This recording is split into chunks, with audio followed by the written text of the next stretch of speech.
Biblia explicada, un recorrido diario por las Sagradas Escrituras.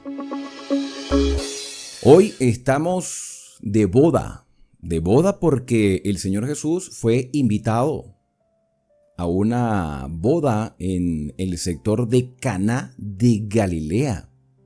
El capítulo número 2 de Juan comienza con esta ceremonia matrimonial donde Jesús hace el primer milagro. No lo hace en Jerusalén.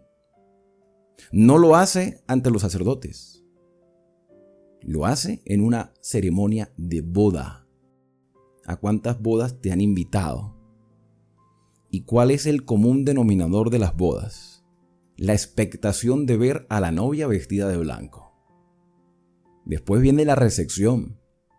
Y en la recepción compartimos nuestro agradecimiento por la invitación llevando regalos. Para los que hemos ido a matrimonios de hermanos de fe, la ceremonia es muy sencilla y muy espiritual. En el caso de las ceremonias de no conversos, son un poco más eufóricas, efervescentes y a veces hasta alocadas. Que bueno, ya ahora parece que son un poco escasas por el hecho de que muchos jóvenes viven en concubinato. Yo lo he dicho y lo ratifico, la importancia del matrimonio, siempre y cuando se haga bien, pero sí entender de que los tiempos que estamos viviendo son difíciles. Pero aún así, los matrimonios son bien vistos por Dios y Dios espera bendecir los matrimonios cuando los jóvenes están dispuestos a hacer su voluntad. Ahora, Jesús va a una boda. Si no fuera por Juan, no supiéramos nada de este evento, donde Jesús hace el milagro de convertir agua en vino. Convertir agua en vino porque se había acabado el vino. Porque las bodas no duraban una noche, duraban varios días de celebración, donde los padres de los novios le daban la bendición a quienes ahora iban a formar parte de la familia, a los que iban a formar un nuevo hogar. Y en medio de la comida había también el vino, pero el vino no es como nosotros nos lo imaginamos. Cuando el vino se elaboraba en Israel, se agarraba las uvas de los viñedos, se preparaba artesanalmente el vino para comercializarlo. O muchos en Israel tenían sus propios viñedos y preparaban su propio vino. Como no había un sistema de refrigeración en aquel entonces, el vino, con el paso de los días, iba agarrando cierta coloración, iba tomando cierto fermento. Pero a veces confundimos el jugo de la uva, el vino que se elabora artesanalmente, con las bebidas alcohólicas que se venden en bodegones o en estos lugares, licorerías, abastos, que esto altera terriblemente los sentidos. Hay cristianos que defienden el consumo de las bebidas alcohólicas de manera moderada. ¿Qué dice la Escritura de eso? Abrimos nuestras Biblias y dice el versículo número 1 que al tercer día, después de los acontecimientos del capítulo 1, al tercer día se hicieron unas bodas en Caná de Galilea y estaba allí la madre de Jesús, seguramente eran familiares de María. Y fueron también invitados a las bodas en plural, bodas. ¿Por qué dicen bodas si era un solo matrimonio? Bueno, porque la celebración duraba varios días. Por eso se utiliza ahí el plural. Las bodas, quizás un ratico en la casa del padre de la novia y otro ratico en la casa del padre del novio, no sé. Habría que investigar un poco más cómo era la cultura de los matrimonios judíos. ¿Había música? Había música. ¿Había comida? Había comida. ¿Había bebida? Había bebida. Y vamos a estar claros. Vamos a estar claros porque yo eso lo he ido investigando. Los judíos sí, por allí se tomaban sus bebidas fermentadas, pero el hecho de que ellos lo hicieran no quiere decir que fuera correcto. El hecho de que los judíos hayan hecho algo no quiere decir que fuera adecuado, porque los judíos también cometieron errores como seres humanos. Dice el versículo número 3, faltando el vino, dos cosas. O no se hizo provisión suficiente, o la gente tomó alegremente del vino que había y se les acabó antes de tiempo. Y dentro de la cultura judía eso era una ofensa. Imagínate, como que si lo estuvieran votando, váyanse ya porque se acabó la bebida. Y la madre le dijo al Señor Jesús, o sea, María habló con Jesús y le dijo, no tienen vino. Ahora, ¿con qué razón, con qué motivo María le dice a Jesús, no tienen vino? ¿Qué esperaba María que Jesús hiciese? Pues que mostrara su poder como Mesías. Porque así lo veía María como Mesías, aunque ella no entendía toda la obra mesiánica como la mayoría de los que estaban en Israel, que tenían conceptos errados del Mesías. Él le dice, Jesús, tengo este problema, hay este problema. Y esto indica que María estaba en la organización de la boda. Dice, no tienen vino, se acabó el vino. ¿Qué es lo más común que hubiese hecho alguien? Bueno, se acabó, que cada quien se vaya para su casa. Pero lo que más llama la atención es la respuesta del Señor Jesús, porque Él dice, ¿qué tienes conmigo? ¿Qué tienes conmigo, mujer? Aún no ha venido mi hora. ¿En qué otra parte de la Escritura nosotros vemos que el vino es relevante dentro del ministerio del Señor Jesús? ¿En qué otra parte nosotros vemos que el vino tiene un significado especial? Pues en la cena de Pascua. Aquella noche antes de que Jesús fuera arrestado y después llevado a la crucifixión, Jesús en la cena de Pascua toma jugo de uva, vino elaborado artesanalmente, ¿sí? No esas fabricaciones que venden en tiendas de bebidas alcohólicas. Y dice, ¿cuánto he deseado comer con vosotros esta Pascua antes de perecer? Y levantando la copa dijo, esta es la copa del nuevo pacto en mi sangre. Si nosotros vamos a otros textos, por ejemplo, por mencionar algunos, estas cosas habló Jesús levantando los ojos al cielo y dijo, Padre, la hora ha llegado. ¿Qué dijo Jesús en el capítulo número 2 cuando María le dice, no tienen vino? Aún no ha venido mi hora. Aún no ha venido mi hora. Jesús estaba relacionando la escasez de vino con su obra mesiánica de redención, de su sacrificio en la cruz. Aún no ha venido mi hora. Jesús estaba pendiente, era de lo que venía por cumplir. Jesús estaba en la fiesta, pero su mente estaba en la redención de la humanidad. Quizás hubo cosas de las cuales Jesús se abstuvo estando allí. Pero en esta oración del capítulo 17, prácticamente al final de su ministerio, Jesús dice, Padre, ha llegado la hora. Primero, no ha venido la hora, ahora ha llegado la hora. Glorifica a tu Hijo para que también tu Hijo te glorifique a ti. ¿A qué hora se está refiriendo Jesús? A la hora de su sacrificio. Otro versículo, pero en esta oportunidad en Mateo capítulo 26, vamos a encontrar que Jesús en Getsemaní, después de aquella cena de Pascua, en el verso 39, mientras Jesús también está orando, expresa lo siguiente. Ya nosotros estudiamos este capítulo. Yéndose un poco más adelante, Jesús se postró sobre su rostro, orando y diciendo, Padre mío, si es posible, pase de mí, ¿qué cosa? Esta copa. Pero no sea como yo quiero, sino como tú. ¿A qué está haciendo alusión Cristo con la copa? Pues con el sacrificio. Porque el Señor iba a ser juzgado por el pecado de la humanidad. Entonces Jesús a María le dice, aún no ha venido mi hora, pensando en su sacrificio. María pensando en el problema que tenía, pero con el deseo de que Jesús se manifestase. Y Jesús le dice, ¿qué tienes conmigo, mujer? Ahora, quizás pudiéramos pensar que la respuesta de Jesús es un poco tosca para con María. ¿Qué pensamos nosotros de la respuesta que le da el Señor Jesús? Volvamos al capítulo número 2.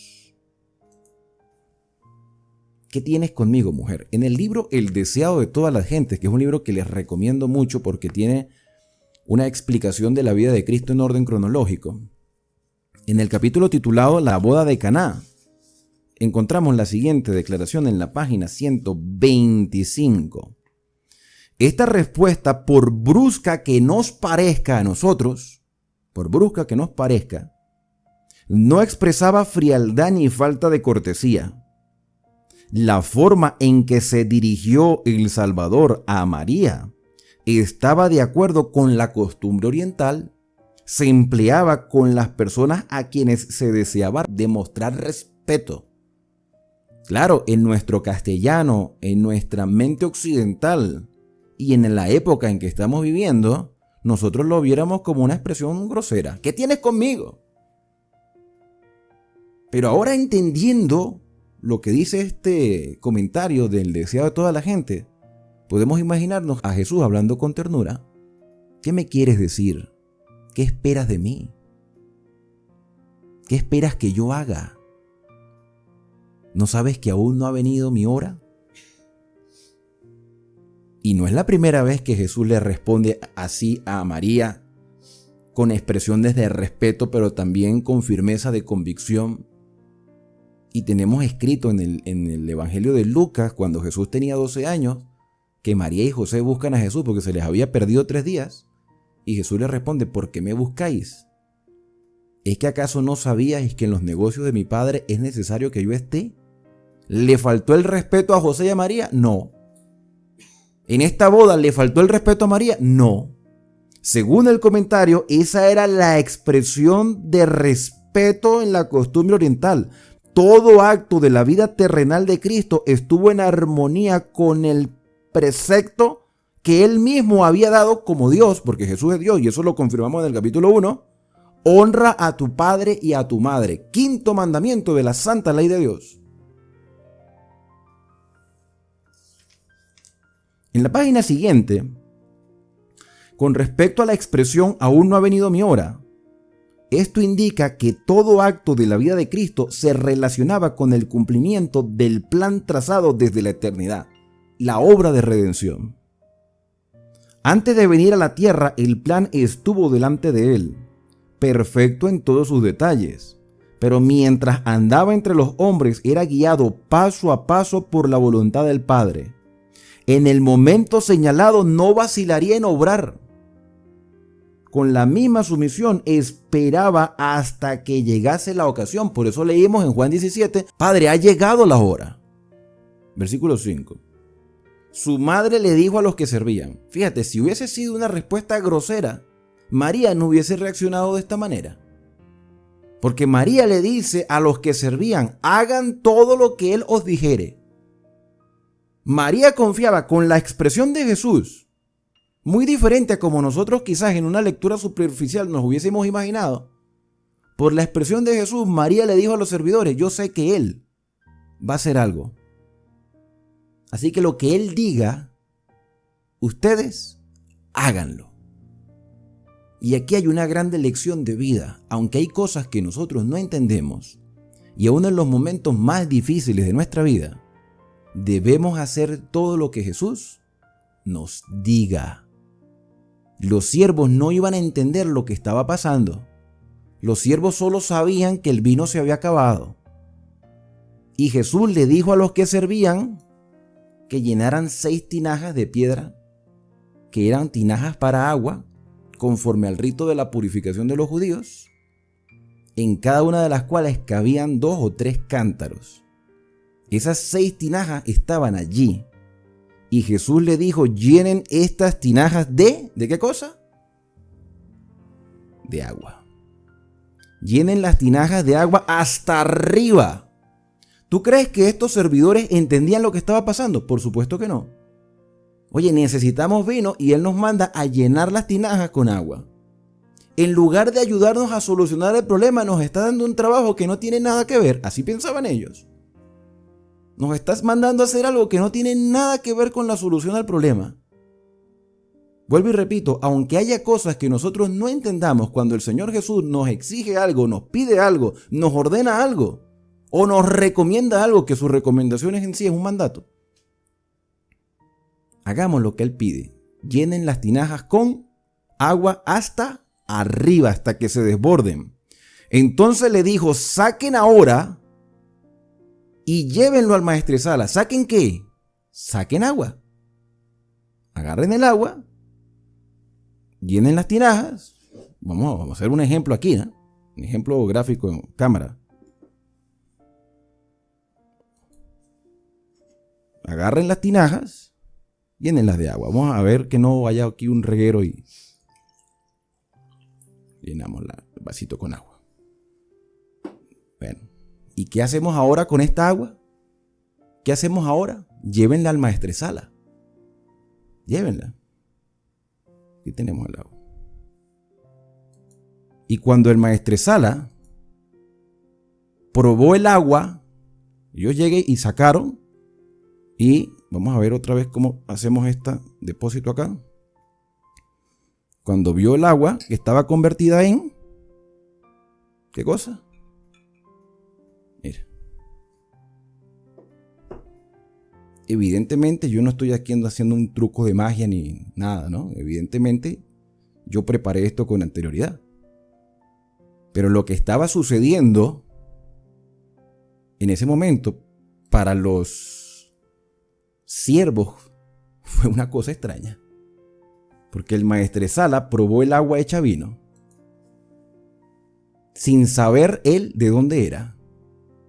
Aunque lo sabía quiénes, los sirvientes que habían sacado el agua se quedaron asombrados de lo que estaba sucediendo. El maestresala llama al esposo y le dice, porque él prueba ya. Dice, oye, pero este está diferente al anterior. Este está como más fresco. Está más dulce. Está más agradable.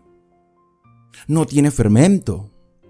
Está como si estuviéramos comenzando la boda de nuevo.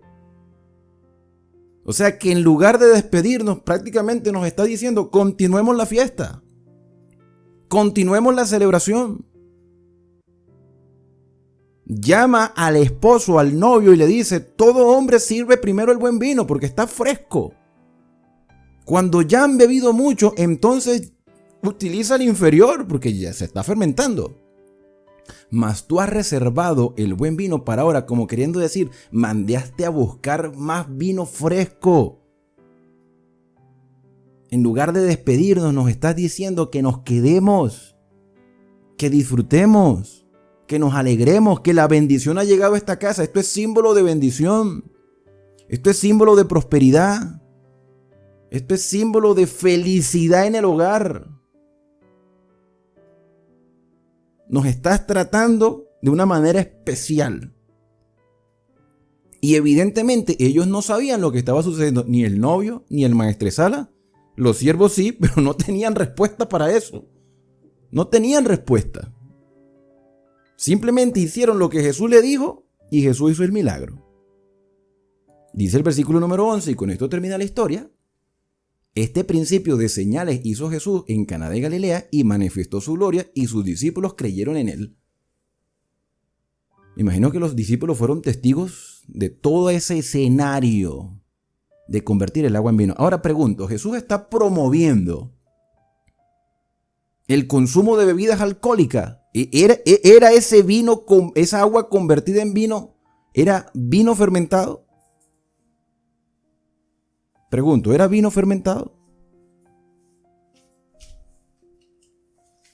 Porque hoy en día muchas personas dicen, no, es que el Señor Jesús promovió el consumo de las bebidas alcohólicas. Repito lo que dije al principio, los judíos tomaban vino fermentado, pero el hecho de que ellos lo hicieran no quiere decir que estaba correcto. Ah, no, perfecto, los judíos perfectos en ese entonces. No, ellos cometían errores también. Y si bebían vino fermentado como lo hizo Noé, ¿ustedes creen que la borrachera de Noé, después del diluvio, poniéndose a comer uva, fue que él dijo, mira, es que el Señor me dijo que me emborrachara? No, él se emborrachó y se desnudó. Y el sabio Salomón dijo, mira, el vino es escarnecedor y la sidra que se hace con manzana, es alborotadora. El vino fermentado que se hace de la uva que Dios creó, y la manzana de donde sale la sidra, la manzana que Dios creó, estos elementos se corrompen, se echan a perder y alteran los sentidos de las personas. Voy a leer de nuevo lo que dice el comentario del libro El deseado de todas las gentes. Dice aquí, el don de Cristo en el festín de bodas fue un símbolo. Interesante, un símbolo El agua representaba el bautismo en su muerte, el vino, el derramamiento de su sangre por el pecado de muchos. El agua con las que llenaron las tinajas fue traída por manos humanas, pero solo la palabra de Cristo podía impartirle la virtud de dar vida. Así sucedería con los ritos que iban a señalar la muerte del Salvador. Únicamente por el poder de Cristo, obrando por la fe, es como tienen eficacia para alimentar el alma. Los símbolos. La palabra de Cristo proporcionó una amplia provisión para la fiesta. Así de abundante es la provisión de su gracia para borrar las iniquidades de los hombres y para renovar y sostener el alma. El vino que Jesús proveyó para la fiesta y que dio a los discípulos como símbolo de su sangre fue el jugo puro de la uva. A esto se refiere el profeta Isaías cuando habla del mosto en un racimo y dice: no lo desperdicie porque hay bendición en él. ¿Y cuál es esta cita de Isaías? Ya se la voy a mencionar para que ustedes la tengan a la mano. La cita es Isaías 65:8. Fue Cristo quien dio en el Antiguo Testamento la advertencia a Israel que el vino es escarnecedor, que la cerveza o la sidra es alborotadora, y cualquiera que por ello errare no será sabio. Satanás tienta a los hombres a ser intemperantes para que se enturbie su razón y se emboten sus percepciones espirituales, pero Cristo nos enseñó a mantener sujeta la naturaleza inferior. Toda su vida fue un ejemplo de renunciamiento propio, a fin de dominar el poder del apetito. Jesús sufrió en nuestro favor la prueba más severa que la humanidad pudiese soportar. Cristo fue quien indicó que Juan el Bautista no debía beber ni vino ni bebidas alcohólicas, porque el ángel le dijo a Elizabeth que no lo hiciera. Él fue quien ordenó abstinencia similar a la esposa de Manoa cuando iban a ser Sansón. Y él pronunció una maldición sobre el hombre que ofreciese la copa a los labios de su prójimo. Cristo no contradice su propia enseñanza. El vino sin fermentar que él proveyó a las huestes de la boda era una bebida sana y refrigerante. Su efecto consistía en poner el gusto en armonía con el apetito sano. Deseado a todas las gentes, capítulo titulado Las bodas de Caná. Ahora, algunos dirán: pero el apóstol Pablo le dijo a alguien por allí que bebiera vino por un problema que tenía. Sí, pero era de no del que venden en los bodegones, ni tampoco era cerveza.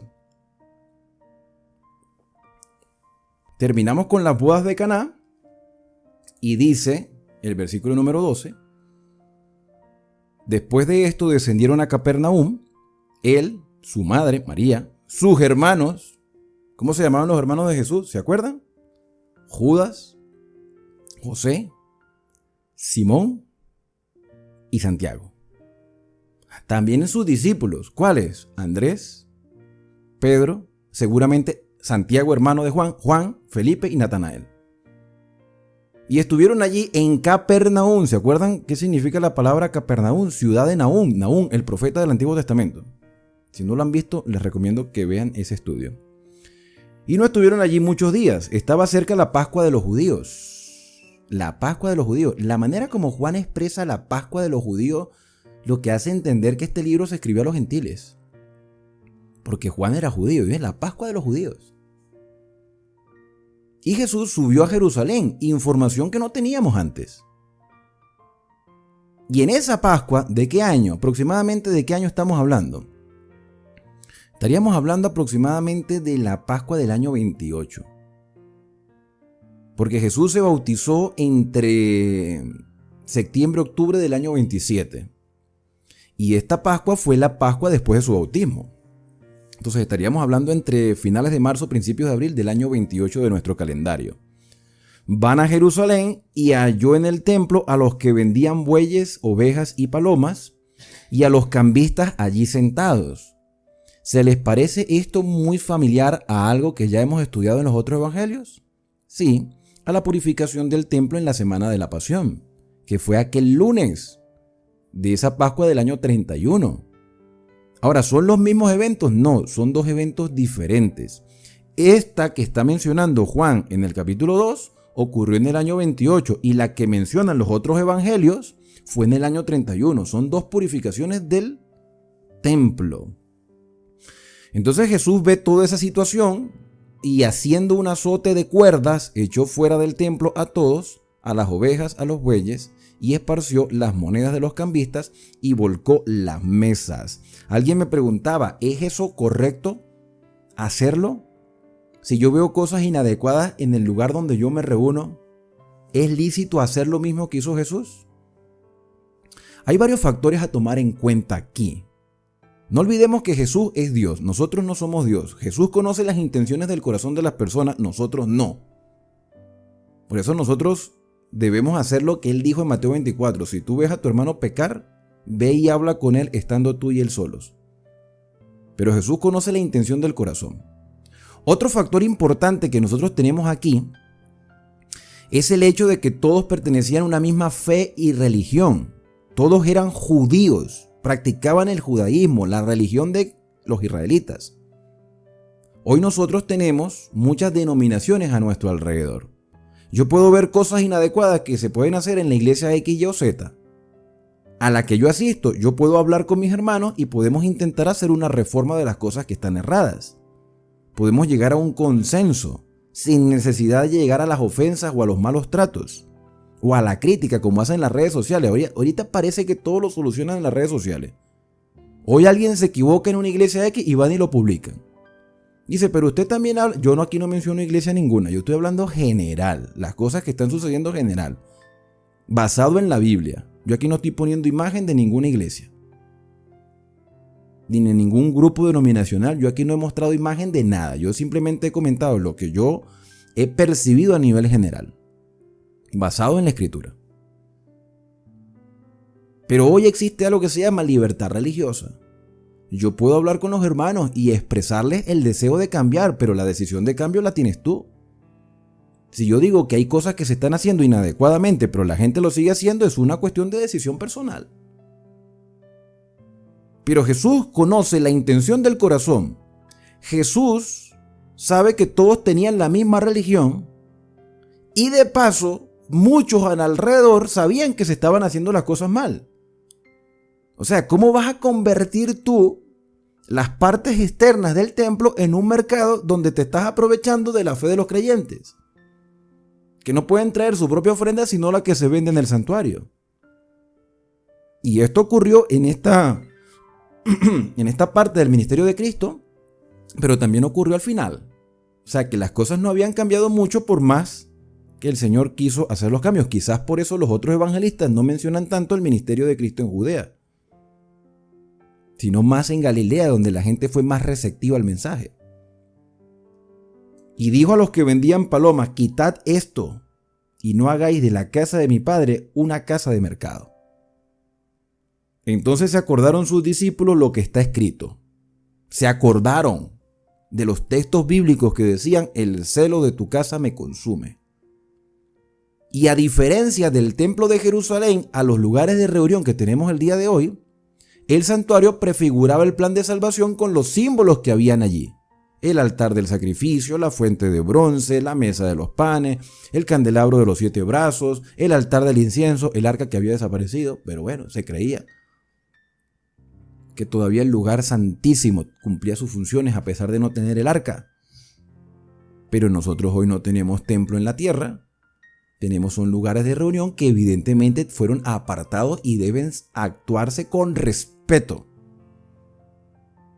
Pero lo que estaban haciendo estos mercaderes del templo era desviar la atención del significado de los símbolos, y entonces las personas iban a los rituales, pero con todo ese mercado que tenían allí, perdían la esencia de lo que realmente significaba lo que estaba dentro del santuario. Y los judíos respondieron y le dijeron, ¿qué señas nos muestras ya que haces esto? O sea, ¿con qué autoridad haces esto? ¿Por qué haces esto? ¿Por qué estás haciendo esto? Los discípulos captaron la acción de Jesús basado en la Escritura, pero los mismos que estaban en el templo ni siquiera se habían percatado de que esto estaba escrito: el celo de mi casa me consume. Respondió Jesús y les dijo: destruid este templo, pero señalándose así, porque ellos le dicen: ¿qué señas haces de todo esto que haces? Destruid este templo, no dijo ese templo, no dice destruir el templo. Destruid este templo, señalándose a sí mismo, que tiene la misma expresión de cuando Jesús habló con Pedro y le dijo: tú eres Pedro, piedra pequeña, y sobre esta roca, señalándose a sí mismo, edificaré mi iglesia. Y este relato que lo estamos leyendo aquí en Juan nos recuerda las acusaciones que le hicieron a Jesús cuando estaba en el patio de la casa del sumo sacerdote. Que las personas decían: no, que él dijo que iba a destruir el templo y en 3 días lo iba a levantar. Él dice: destruir este templo, la señal, como la señal del profeta Jonás, que estuvo 3 días en el vientre del pez. Destruir este templo, destruidme, señalando su cuerpo como templo, y en 3 días lo levantaré. No dice lo reconstruiré, no dice reconstruir, porque no está hablando de la estructura material, está hablando de su cuerpo. En 3 días lo levantaré. Y aquí Jesús nuevamente, o la manera como Juan lo presenta como Dios. Porque Jesús tiene vida en sí mismo y él podía levantarse por sí mismo de la tumba, porque no dejó de ser Dios. Dijeron luego los judíos: en 46 años fue edificado este templo. 46 años en el tiempo de Esdras, Nehemías, Zorobabel, Josué, Ageo y Zacarías. Después de la deportación de Babilonia, en el tiempo de los persas. Eso lo estudiamos en el Antiguo Testamento. En 46 años se edificó este templo. Y fíjate que Jesús está señalando a sí mismo y ellos están pensando en lo material, totalmente desenfocados. Y tú lo vas a levantar en 3 días. Mas él hablaba del templo de su cuerpo, para que quede claro que el mismo Juan está dando la explicación. Por tanto, cuando resucitó de entre los muertos, interesante, ¿no? Allí se da la explicación. El texto se explica a sí mismo.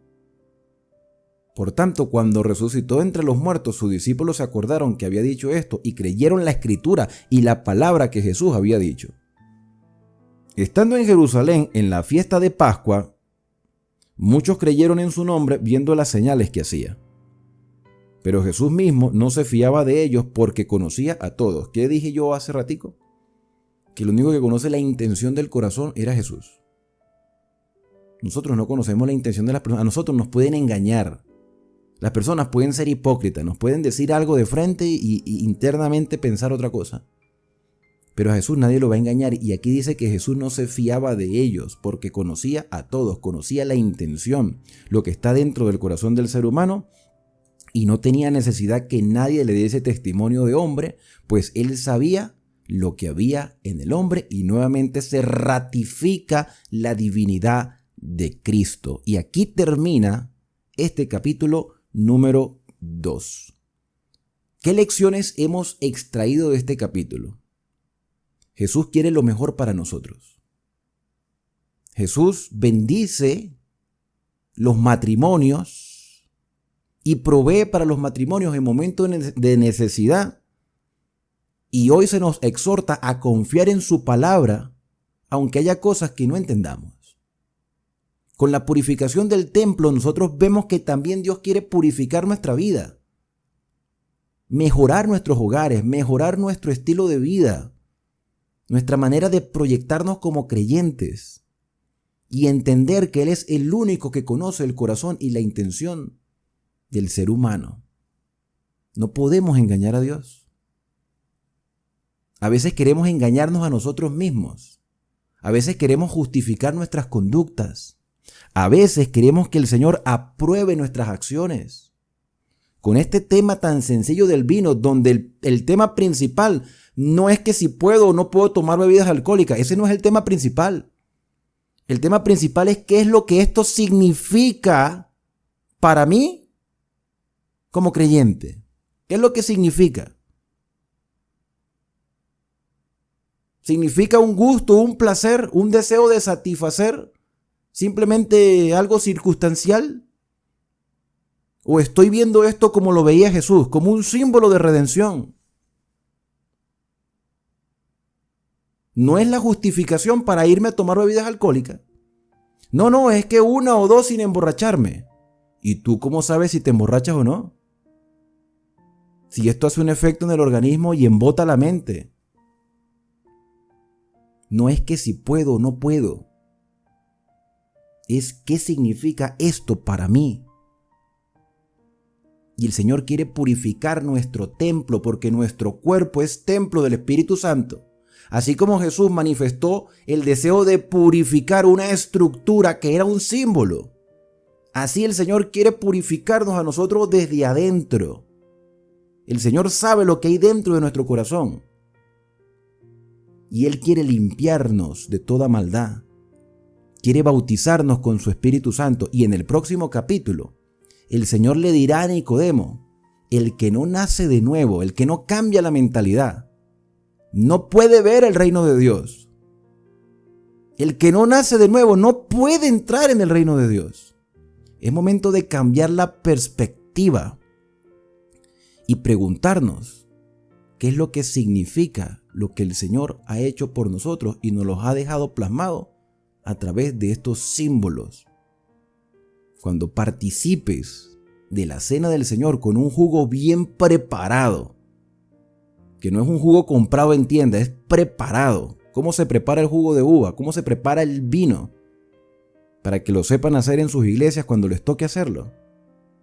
Ustedes compran la uva morada, hierven la uva morada, la majan, ¿sí? La machacan, la cuela que salga el jugo puro, no se le echa azúcar, porque el azúcar pues evidentemente va a corromper la bebida. ¿Y ustedes creen que esas bebidas que venden en tiendas no vienen ya previamente elaboradas? No, es que los viñeros, mira, esos vinos de viñeros son carísimos. Los que venden en las tiendas, que son accesibles para las personas comunes, eso viene manipulado. Entonces, ¿tú crees que eso puede representar la sangre de Cristo? No, preparemos algo sencillo. La sencillez caracterizaba al Señor. Y esa sencillez nos muestra también su santidad. Cuando nosotros vemos las cosas desde el punto de vista correcto, basándonos en la Escritura, nuestra fe se fortalecerá y podremos vivir con esperanza hasta el día en que el Señor venga a buscarnos.